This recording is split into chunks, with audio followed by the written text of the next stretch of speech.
Since this meeting is being recorded, we will state who are all present. I am present.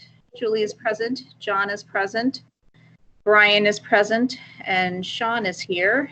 And Sean, do we have anybody else that we cannot see? There is nobody else connected to the meeting and no public in the waiting room. Okay. Wonderful. So that being said, we will go to approving the minutes, which I did send out from last month. I'm not sure if you folks had the chance to read them or not. If you haven't, we can take a pause and you can quickly go through them. Might want to take a pause because I just got home before I got the email. Okay. I'm driving, so I pulled them up here. I just started looking at them, but let me take a peek at them. Sure. We'll take a pause. It's a bit of a long read. There was a lot discussed.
John, will you let us know when you're finished? Yeah, I'm just Okay. about done on it. I don't see any issues at this point. I mean, I didn't see anything that I felt needed to be changed either. All right. Would someone like to make the motion then to approve last I will month? make a motion to approve the minutes. And I will second that. All those in favor of approving last month's meeting minutes? Aye. Aye. 3-0-0. All right, we'll move on to public commentary. Sean, has anyone joined us at this time?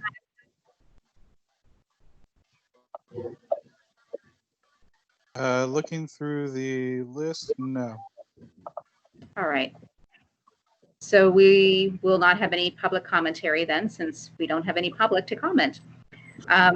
Which brings us to the main portion of our agenda. PRD updates. The only thing I have right now is that there was an email sent out on the 21st of May regarding mainly the culverts and the inlets. And Brian, I don't know if you want to speak to that at all, because this is more your territory. And everyone did receive those emails. I forwarded them to John and Julie because originally they were left off of the email chain. Brian, do you have any comments that you'd like to make on that? Well, I can give you the update on the engineering of it. After going back and just engineering the culvert or the inlets into the roadway, they determined that they do not have to excavate across the road to replace the pipes. So that would be for the northern end and the pipe on Hay Street, correct? Correct. Okay. And what that does is the majority of the trail will be at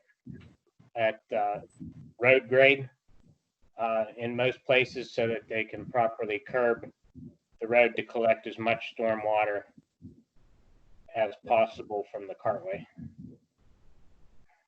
Okay. And you found all of that acceptable, what they had written? Yes, I think so.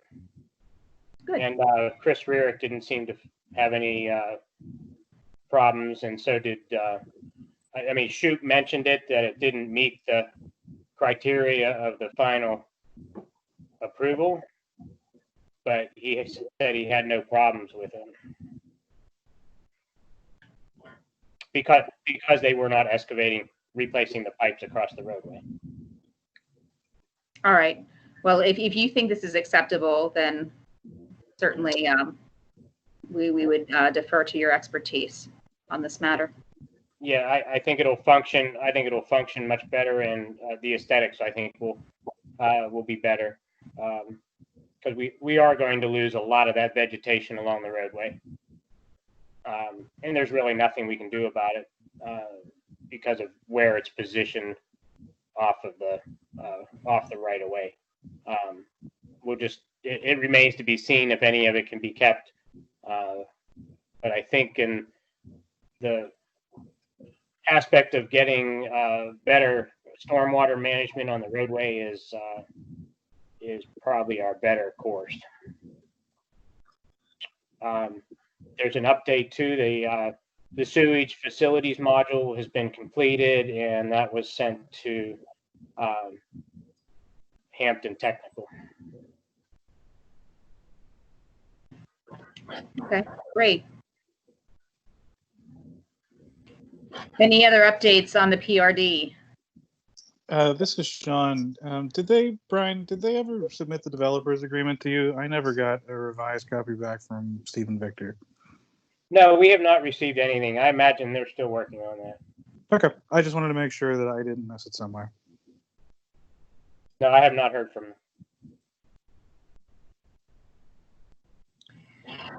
If there are no other updates on the PRD, I guess we can continue on with the rest of our agenda. That brings us to the zoning ordinance review. We had stated we were going to start reviewing it after it had been in place for a while. So, John, Julie, I don't know if you had any chance to look over the PRD section at all.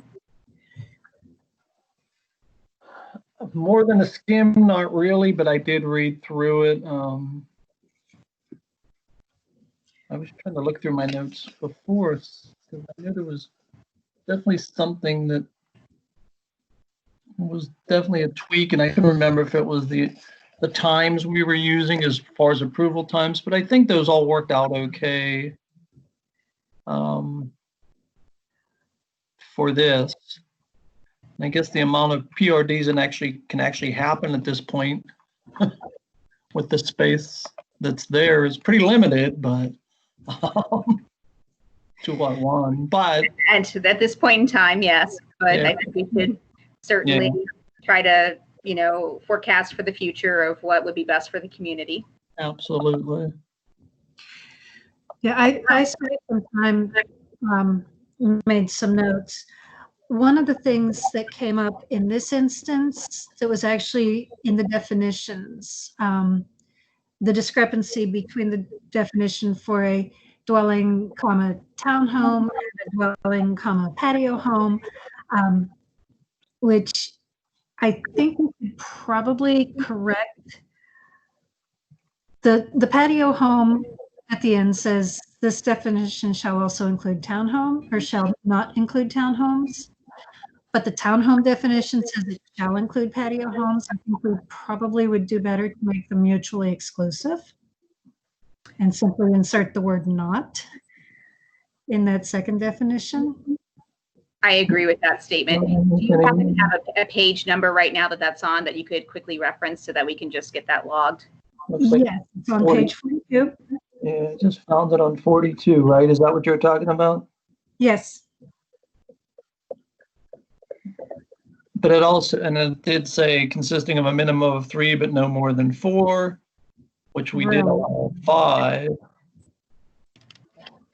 But do we change that to as many as 5, or do we leave that as something that can be? I think we might do better to be more specific in which type of dwelling we're dealing with. Because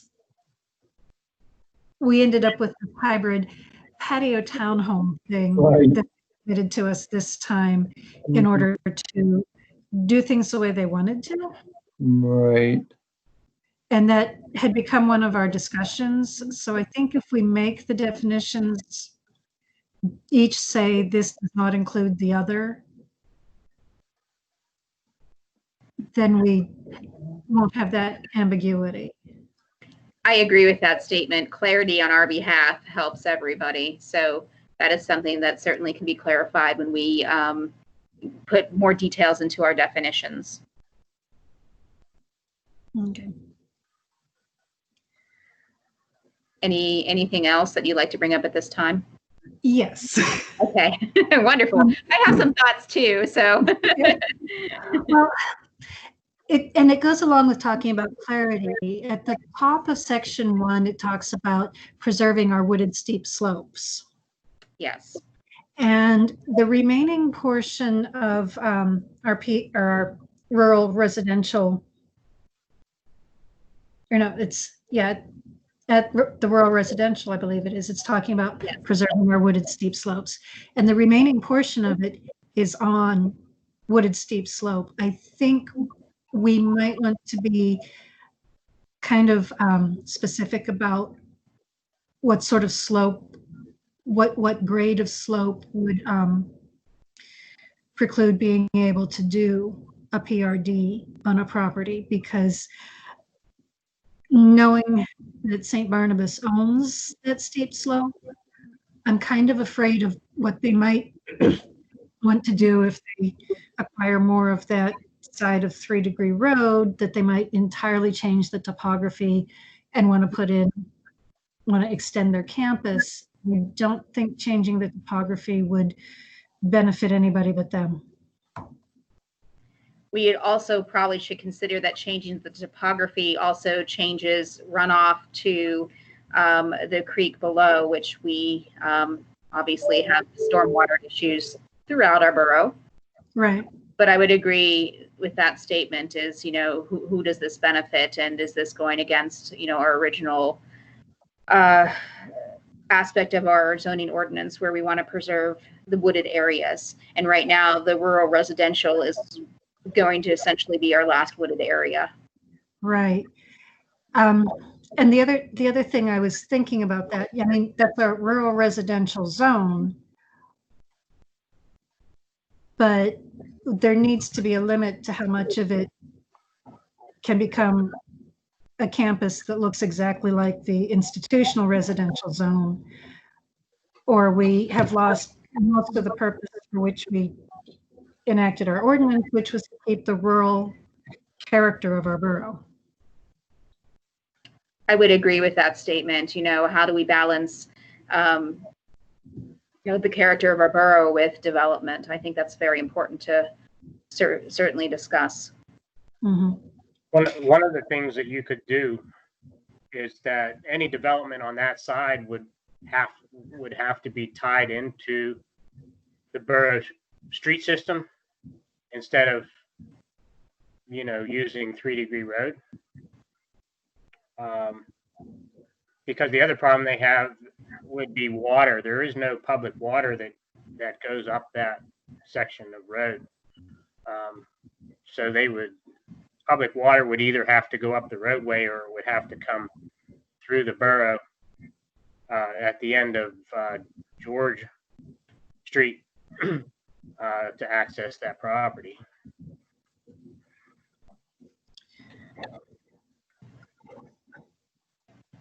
One of my thoughts, John, is also a question for you. Is it legally permissible in a description of a rural residential zone to put a percentage that at this percentage of PRD, there can be no more PRDs approved for that zoning district? See, the issue that you run into, and I'd have to do some research and looking into it, is whether or not that would be considered exclusionary zoning. Because you're allowing it up to a certain point, it's not excluded, but once that trigger point hits, you've then excluded it from your zoning. So, and by that, if somebody wanted to challenge it, they may have a successful challenge there. So my answer is, let me get back to you on that, and I can give you a better answer. Okay. That would be great, Sean, because as you're well aware, one of the things that we are working hard to try to preserve in this community is our character of our community, and that is rapidly changing. And so one of our last wooded areas is in the rural residential, and we would like to keep, green spaces alive, original green spaces alive and well as historical character portions of our community. Yeah, and one of the ways that if this doesn't work, where you can limit the overall amounts of PRDs within a zone, then you could just raise the green space requirements for PRDs within the rural conservation zone, and that way the developer would have to meet your green space requirements if they were to develop that zone. So that may be another way to go about doing it, but I'll have a better answer for you as to overall percentages. Okay. Can we also rename a zone a conservation zone? Is the wording that we've chosen a stipulation for zoning? The wording isn't necessarily. The power that the zone gets is from the definitions therein. So you could call it whatever you'd like to call it, but where the ordinance gets its teeth is whenever you say this is for the preservation of rural woodlands. If a PRD is to be developed within the zoning district, they must you put a provision in there, depending on how hardline you want it to go. You must preserve 70% of all original growth, or something along those lines, as opposed to saying we'd like development there up to a certain point, because again, I think you might run into a problem with exclusionary zoning on that front. Okay. Yes, any more feedback you could get us on that would be greatly appreciated. Yep, I'll make sure you have that for your next meeting. Wonderful, thank you. Julie, what else? What else? On page 82. Awesome.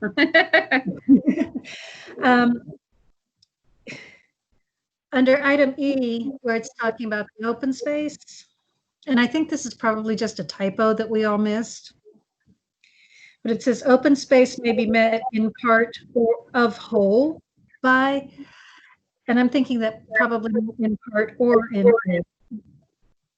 Okay. Can you repeat that? You're cutting out just a little bit, and I want to make sure that we have your exact wording here. Okay. Where it says open space may be met in part of whole by, and it goes on, I'm pretty sure we meant to say in part or whole by. Okay, we can change that.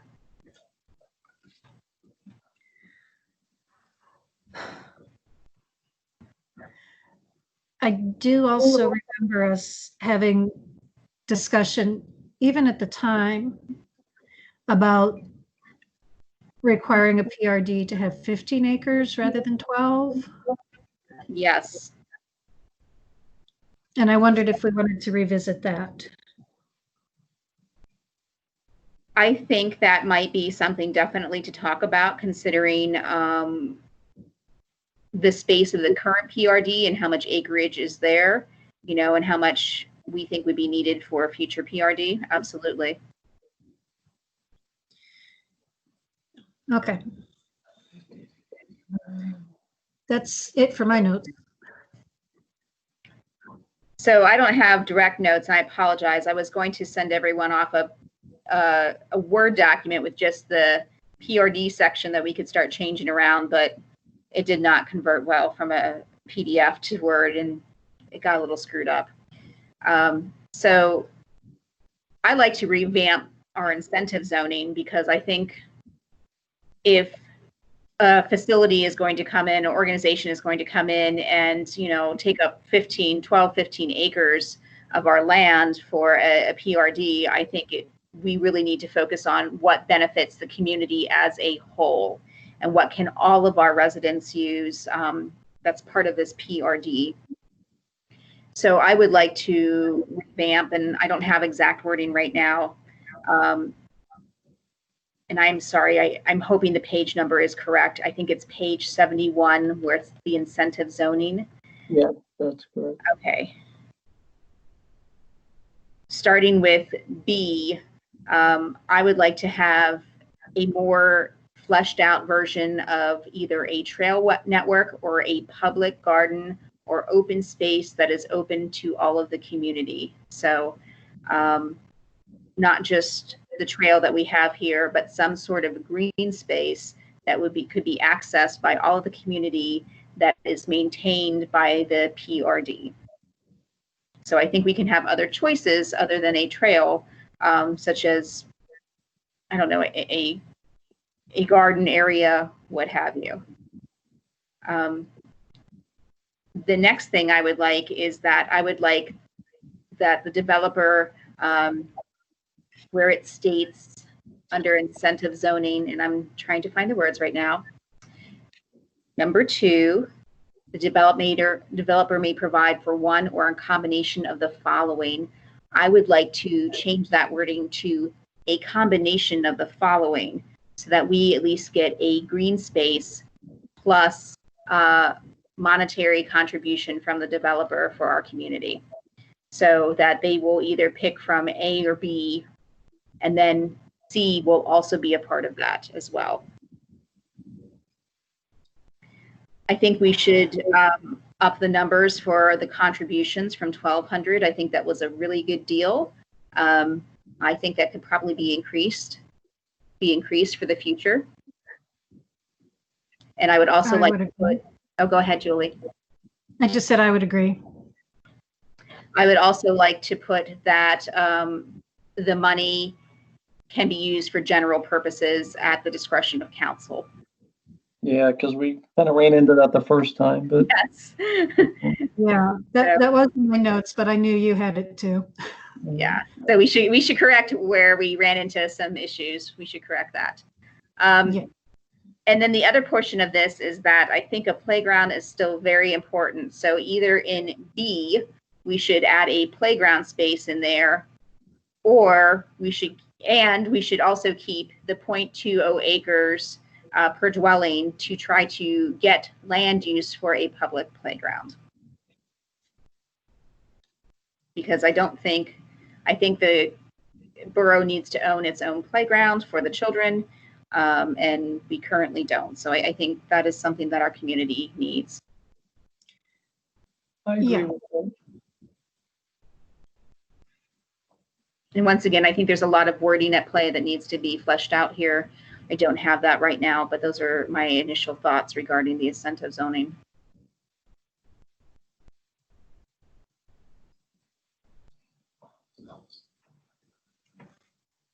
Any other comments? No.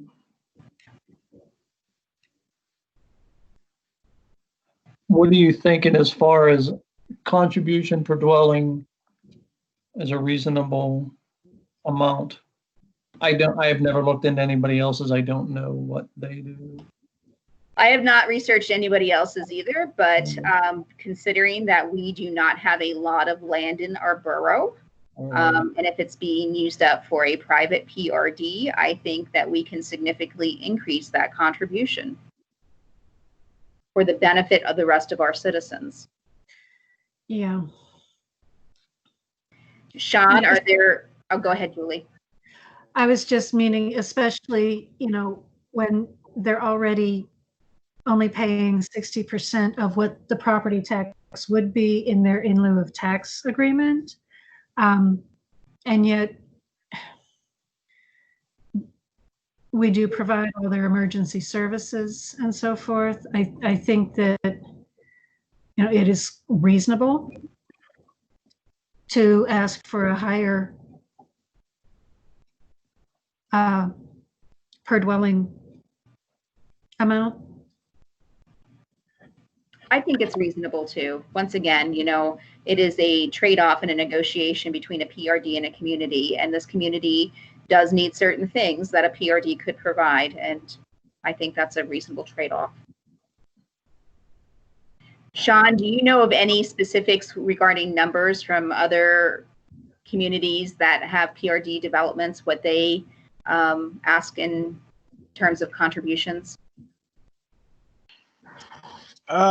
It varies from municipality to municipality. None of the ones that we've worked with recently use incentive zoning. What they typically do is they negotiate. The biggest thing that they're working with is road improvements. And so they'll negotiate with the developers for road improvements as a part of PRD packages. So in terms of how much that is, it varies from development to development, and it's usually based something upon the number of houses and the number of units going in. That's good. Would there be examples that we can reference to better educate ourselves as to what surrounding municipalities may be doing? Do you have any examples off the top of your head? In terms of incentive zoning? Yes. I believe Jackson is using incentive zoning, and so if you talk to Chris, he should be able to provide you the information that they use there. Yes, I am. Yeah, they are. Yeah. Because I'm sure you know why I'm laughing, because that's where it came from. Yeah. Exactly. They're the only ones that come to the top of my head. I can look around. I know none of the ones that we're working with currently are using incentive zoning, but I can take a look around and see if I can find anything for you as well. Okay, that would be great. Thank you.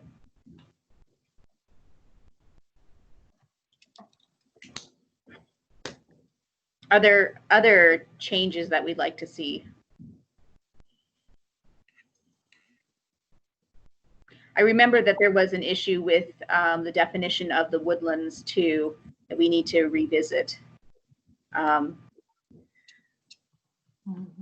I'm sort of blanking on what that was, but it was regarding in our whether the woodlands being referenced were in the main portion of the zoning ordinance or if it was the PRD portion. So I think that's something else that we need to rectify too.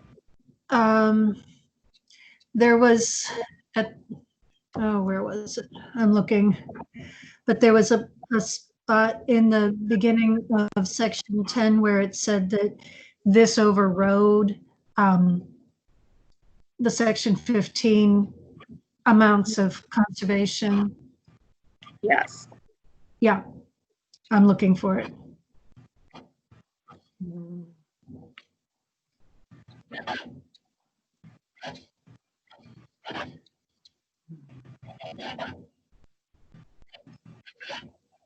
I can't remember whether it was at the start of section 10 or if it was at the end of section 10. There's a lot to go through. General provisions on page 56. Shall be provisions of this part 10 for approval of a planned residential development plan shall be a modification to and in lieu of procedures for approvals otherwise required in this ordinance and the borough saldo. And then it goes on with, in addition to the requirements of this part 10, applicants and developers must also apply for and obtain any and all permits and so on and so forth. But and what that again, you said? That's page 56, 1-1003.b.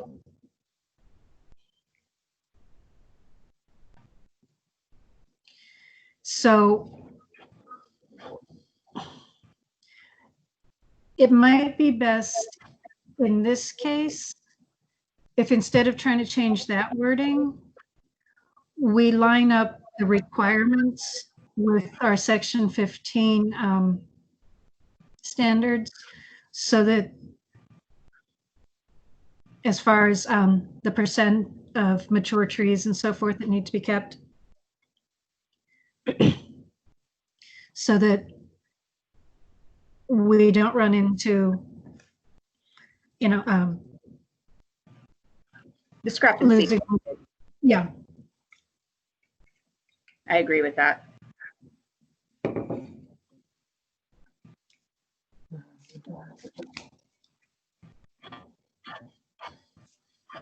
Anything else with what we would like future changes to be?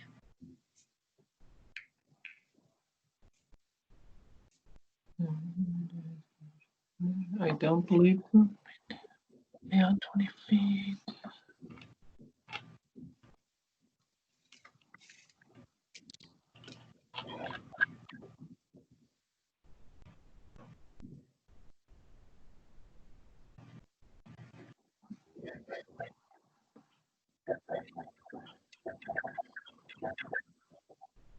So the next step would probably be to specifically outline the sections and start a rewording process of what we would like these to actually say.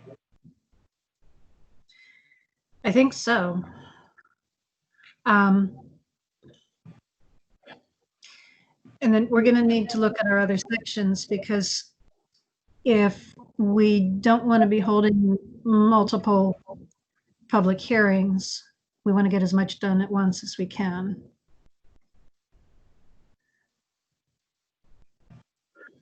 Agreed. So which section would we like to look at after the PRD one then?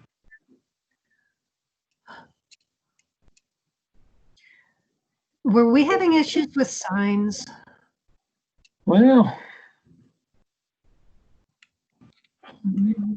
Well, he said that's always going to be an issue. He said that's your biggest. I believe that's what Chris said. The signs are the most vague and the hardest to police and enforce. I think there is debate over whether there's a current violation of signage going on. So that's something that can be clarified. Yes. Does it happen to sit in a park? Oh, somebody knows Mr. Betters.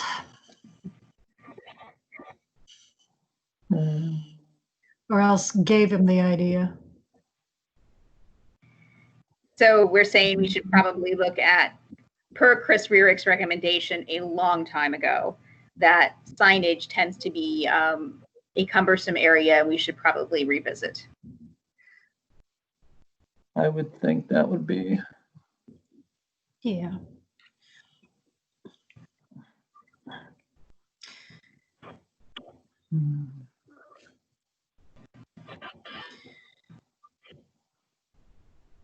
Anything else that we want to add to this right now?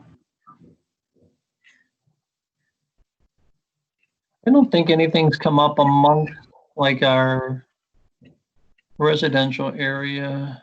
I know that I don't know that we've had any feedback from any of the current homeowners, but I have not heard anything. I don't know if anybody else has. As far as No. things they're allowed to do, not allowed to do, I haven't heard anybody. Yeah, I'm not sure that we've had any issues arise in any districts as far as, Right. People wanting to do yeah. certain things on their property, right? Not that I'm aware of. Right. All right, so we'll keep plugging along. We'll document what we discussed tonight regarding the PRD portion of the zoning ordinance. We'll start putting some different wording in place, what we would like to see, and we'll visit the signage portion of the zoning ordinance for next time. Anything else we want to talk about regarding the zoning ordinance? I don't believe so. At this time, I don't know of anything else. Okay.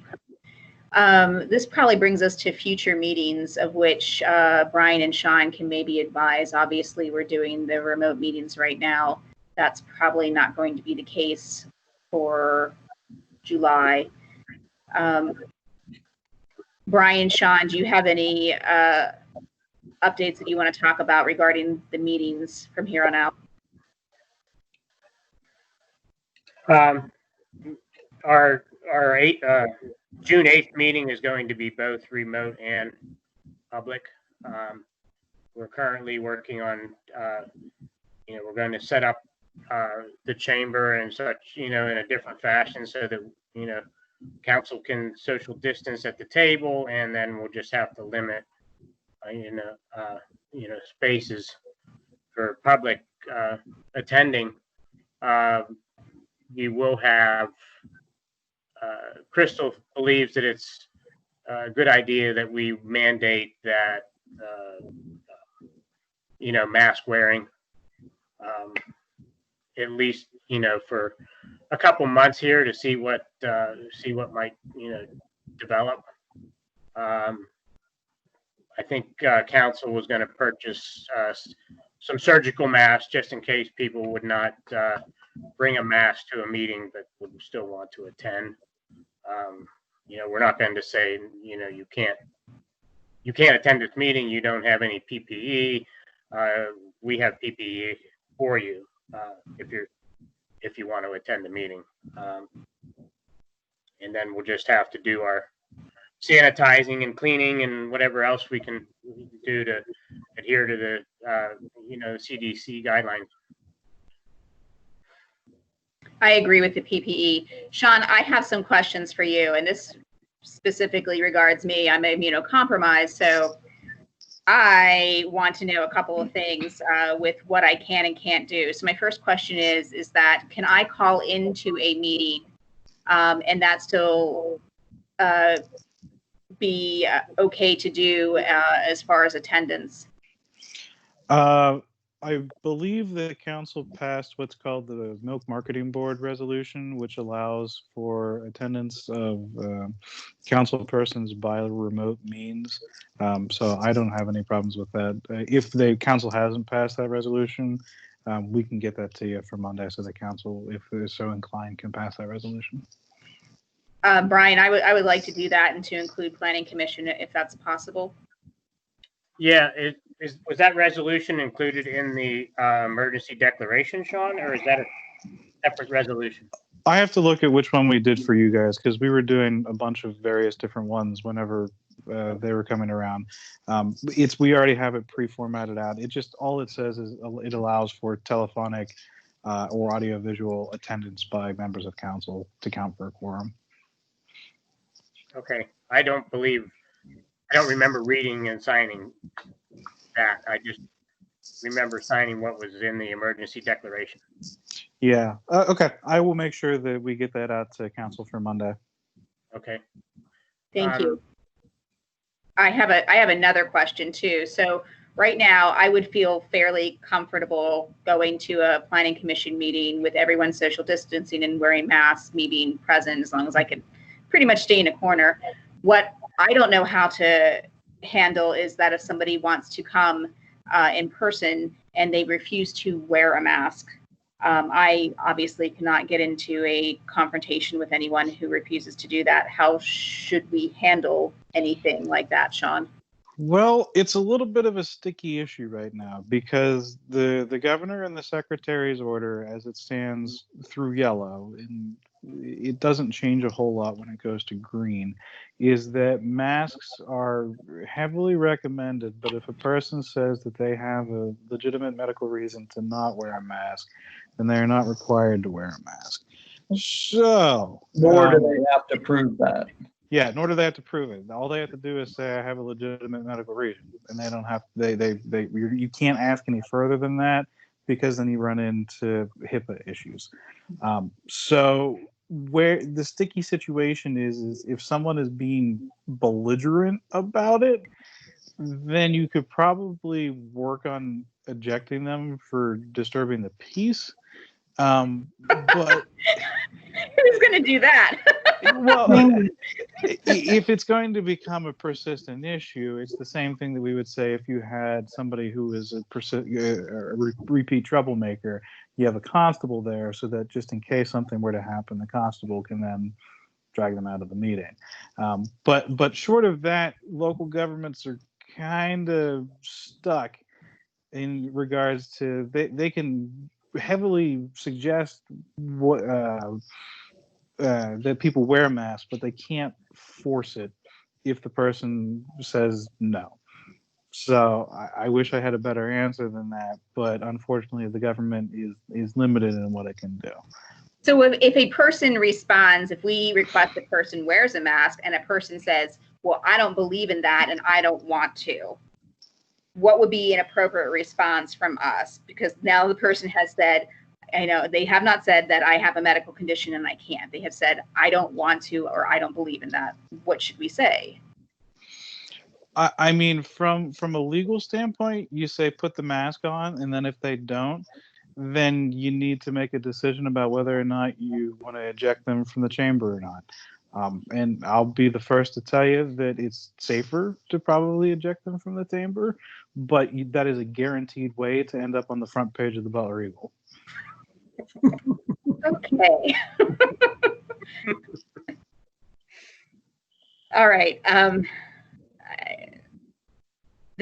Thank you for your feedback on this. These were things that certainly I was thinking about. Obviously for my own health, I'm not going to, be combative with somebody who's belligerent. I'm just going to probably walk away because I'm not going to risk my life for that. Yeah, I mean, escalation is usually never the best strategy in this case. And again, it's one of those things where I doubt it's going to happen, but you never know. Too. And certainly we don't want to escalate anything, but we do want to protect the people who need protection. So absolutely. And then my next question is that how do we allow residents to participate if we're now having in-person sessions and they are immunocompromised and don't want to come to an in-person session? Is there any way or anything that we could be doing to allow them to participate? I mean, you could. So, for example, Brian stated the council is running it both in person and remote. You could continue doing that. You could also still require people to submit written comment and just make it so that if they want to participate on whatever's on the agenda, you get your agenda out a week or two ahead of time, so that way people can make written comment and submit it to you. Okay, so we will assume that this might be our last remote meeting for a while. Mhm. Probably a safe assumption. So we could put on our website that any citizen who or any borough resident that wants to participate in the planning commissions are asked to submit via email. If they do not want to attend to a meeting, to submit via email their comments, concerns, what have you. That's correct. Okay, all right. I think we can do that. That's what my school board has been doing. Everything that the public wants to say or ask has to be submitted to the school board secretary. So Yeah, it's actually, from a procedural standpoint, it's a lot easier whenever you have the general public submit everything ahead of time. But I mean, we try and encourage public participation where we can. So. yeah, And we don't want to exclude anybody. I mean, it's obviously Exactly. a unique scenario that we have here and will have for the next, several months. So we're just trying to be inclusive of everybody. For sure. I mean, my second concern is to the, we're going to be applying to FEMA for FEMA relief for, some of our COVID expenses or COVID costs. And basically that just boils down to what we've spent on legal, advertising, and remote meetings. And that all has to be put together in a spreadsheet and sent up to the county emergency management people by the end of June. And I mean, it carries through, I believe, December 31st or January 31st of 2021 that we can still apply for, compensation for that. But it's just economical for us to see if we can just get back to normal operations as soon as possible. Yeah, and I think that moving to green is definitely going to help that a lot. I mean, the Butler County courts, I have now been up there twice in the past week. They're using social distancing in the courtrooms. They have X's where you can sit in the courtroom. You can't sit outside of that. They're taking temperatures whenever people walk in the door. So I think as we move into green, and with the hope that there isn't a second wave or that we're okay for the next number of months, it'll be, hopefully people will still be on the train of just remembering the social distance. That's the most important part. Well, one of our problems here is that we're so small. And so literally you're talking to, 4 of the 8 people that do all the work for the borough. Sure. I may have got that number wrong, but you know what I mean. So we don't have somebody to take temperatures, or I guess we have somebody who could eject people, but he normally doesn't come to meetings. And so it's, very difficult on our end just to sort of navigate through all of this on our own. So yeah, if we have choices, different choices that we can make, like, being able to call in or having citizens email us their concerns, I think that's certainly helpful. Yeah, I would definitely highly recommend to get your agenda up a week or 2 before the meeting, and that if it's ready, and that way citizens can submit their written comments via email. Okay.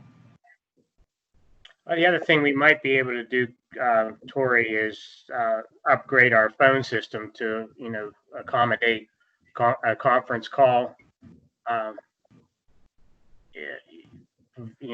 phone, to the meeting. I'm not sure what the cost of that would be, but we could certainly look into that with consolidating. Okay. Julie, I actually probably offline wanted to pick your brain a little bit about technology, because I know you do some of this. So maybe offline you and I can have a conversation about some creative ways of doing this as well. okay.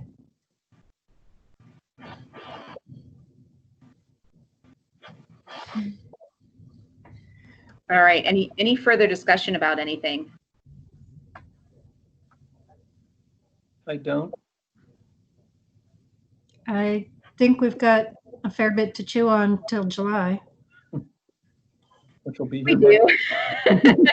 Managing daily lives. Getting through it all. All Yep. right. Julie, you're going to attend council meeting? Yeah, probably remotely, but I will do. Yes, I plan on attending remotely as well, more than likely. John? Don't know what Monday's going to bring yet. Okay. It's an acceptable answer. We just don't know. All right. So for the next month, we'll be reviewing the remaining portions of our zoning ordinance that we stated, specifically signage and any other comments to the PRD, and putting wording to the areas that we discussed. All right. So our next meeting date is? July 2nd, I believe. It is the 2nd. And that will be, as it stands right now, in person at the Borough Building. Everyone's okay with that? Yep. Yep. Okay, so that brings us to the conclusion. Would someone like to make the motion to adjourn this meeting then? I will move that we adjourn the meeting. Julie makes the motion. I will second. John will second. All those in favor of adjourning this meeting? Aye. Aye. Aye. That's 3-0-0. So the meeting is adjourned at 6:26. Thank you, everyone. And as always, this will be available for review about a week or so. Hey, Sean, Sean, once again, Thank you very much. This is definitely so easy, and I really appreciate you helping us out with this. Of course, happy to do so. Yes, Hey. thank you very much. Sean, I need to talk 1 minute, Sean. Yeah, I will hang Good night, out. everyone. See you, Tori. See you, John. Julie. I'm going.